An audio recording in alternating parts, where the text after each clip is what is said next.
Thank you for having me here, and I'd like to welcome you all to the Islamic Academic Conference 2012.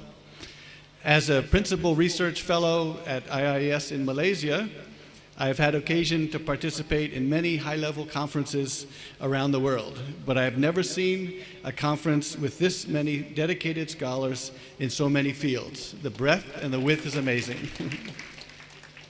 There's something very good that we have in Muslim Islamic studies.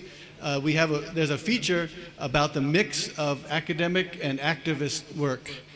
In the West, in the world in general, when you have academic work, the academics are just talking to themselves. They are only asking questions that they're interested in, and they're only building things that they think are valuable. And they have very little connection to the rest of the world. And then the activists often don't have the intellectual or academic background to make their activities and their activism beneficial. The West, in a sense, saw that was a problem, and the French used the word écrivain engagé, the writers who are engaged. And they were using that word because it was such a rare event to find. But here with Muslim scholarship, we have that ability to study the past and to study things intellectually and academically that make a difference to us today, that have benefits for us today. So we have this mix of the past and the present that is very important for any kind of studies, and it seems to be unique among the Muslim scholarship, especially in Islamic studies. Now, with this being the year 2012 in the Common Era, and I also 20 years ago was here and meeting some friends from 20 years ago, it seems appropriate to look at the big perspective of things and where we Muslims are today. It does not stretch our imagination to imagine that this coming year, this year we're in now, will continue to be difficult on the material economic side and also in the spiritual aspect as well. There's nothing that's happening around the globe right now that suggests that we are going to see an end to the global capitalist system or that the global capitalist system has been reformed. In fact, wealth continues to shift from the poor to the rich. And there's nothing that's happening in the globe right now that suggests that the materialist and anti-spiritual system is weakening either. The fight that we always have against ghafla, of being distracted all the time, is ever more difficult with these new technologies, with cell phones and Facebook and all these new technologies that are permeating everywhere.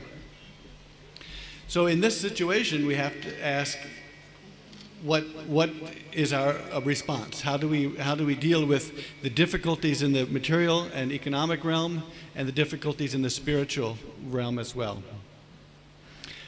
The way I look at this, trying to see the big picture, is to understand the fiqh as our community's way of understanding how to walk on this path, follow the Sharia, how to find out how we make our way in ever-changing situations. And when we consider these challenges coming in 2012, it is clear that there are key parts of the fiqh that have to change and adapt and have to be addressing these new issues. Now that's the new part. There'll be new things that have to be looked at. We have to find ways to renew and make our fiqh newly reflective of the Sharia. And then there's the old part, and that's the old part that doesn't change.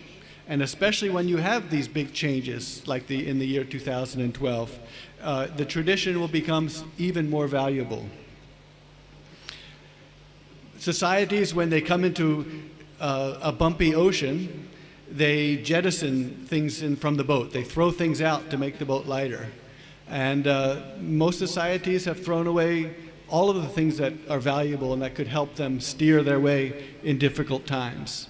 And the Muslim society is perhaps unique, and very fortunately so, to be one of the last societies who've held on to these traditions that guide us through these difficult times.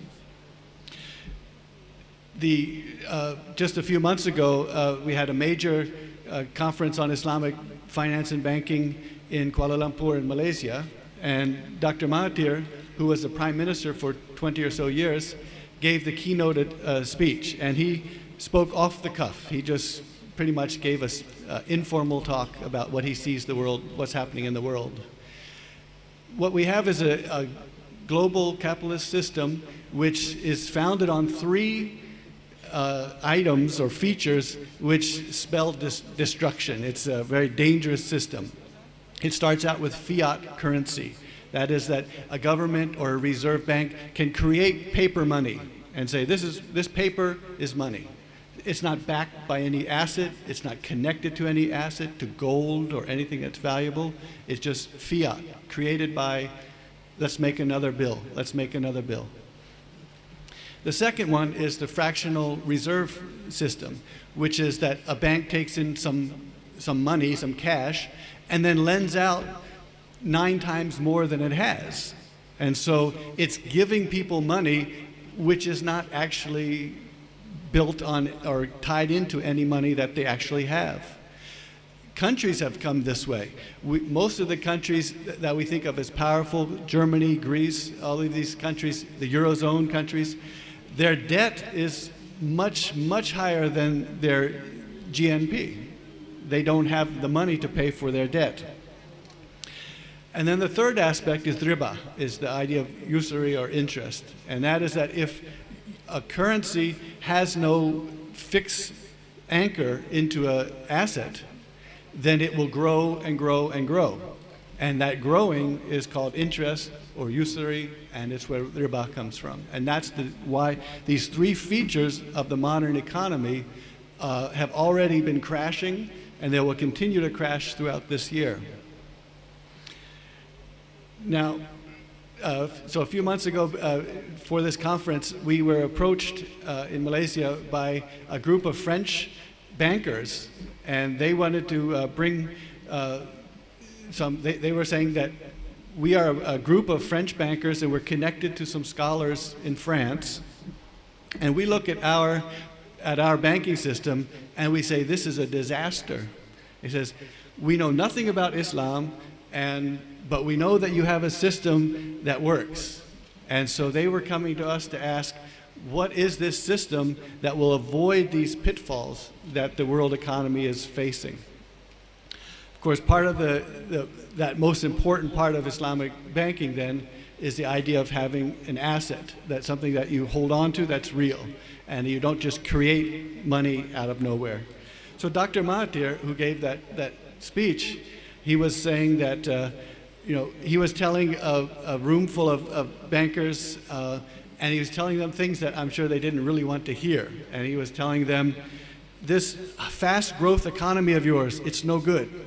Because everyone thinks that the way you solve the problems is you have a fast growing economy. So if the poor people are upset, well, if the economy grows faster, they'll get a little bit more money. Of course, the rich will get a lot more money, but the poor will get a little bit more money. So fast economies is the answer that we've been hearing in the last few years.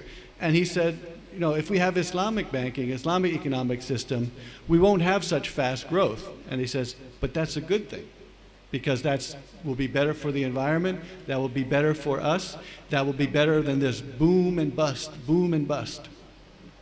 And he says, we've got to do away with these averages when we talk about GNP and gross and income in a country.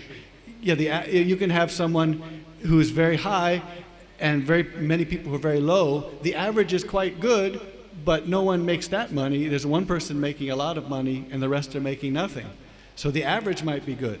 So he was telling a lot of these things to these bankers, international bankers, and he was pretty much saying that this is where we are. You've seen your system. You've seen this capitalist system. It's a destructive system. It ruins the environment. It ruins people. It ruins culture. It ruins societies. And you need something else. And so it's very interesting to have people come speaking French and English and other languages and say, we know nothing about Islam. And don't tell us breadth and depth. That is, they're looking at all of the things that are happening in the world, from minority rights to third gender to economic issues to issues of how we think about the world, Islamic thought. And then the depth to bring that from the past and into the great tradition and heritage that we have, to read that into answering what's happening to us today. There are some people who think they can bypass this Islamic heritage, this millennia of thinking, debating and writing in the Islamic heritage. And they say, well, we'll go straight to Quran and Sunnah to understand that. But to understand Quran and Sunnah, we have to understand the full picture. That we have to understand what people have been saying for centuries, for a millennium, about these ideas. And that will help us understand what Quran and Sunnah is teaching us today and guiding us today. Our heritage is so rich and deep that any effort to read these original works is well rewarded. And as I said, we don't necessarily find answers there, but we find engagement. We engage the great scholars of the past. I think it's wonderful. Every time I go, this library here is a real treasure. Everyone needs to see that library. You pick up any of those great books from the Arabic language Islamic tradition, you open them up, and the author is speaking to you. They always say, may you understand this. Would you learn this? Do you not see? Allah Tara, don't you see that? And in the end, they always say, Allah knows best, and this is our best that we can do. They're speaking directly to us. And so any effort to read these great books is rewarded in great amounts. So inshallah, the next 2 days will give us a taste of this paradoxical mix of the old and new. And it's our chance to engage this tradition to address what's happening today, especially in 2012, a very momentous year, I would think. 2012 will likely be very difficult, and now more than ever, we need to have our feet firmly on our path. I thank the organizers and the conveners of this important conference, and I welcome you to the Islamic Academic Conference 2012. May Allah bless us on our efforts. Thank you.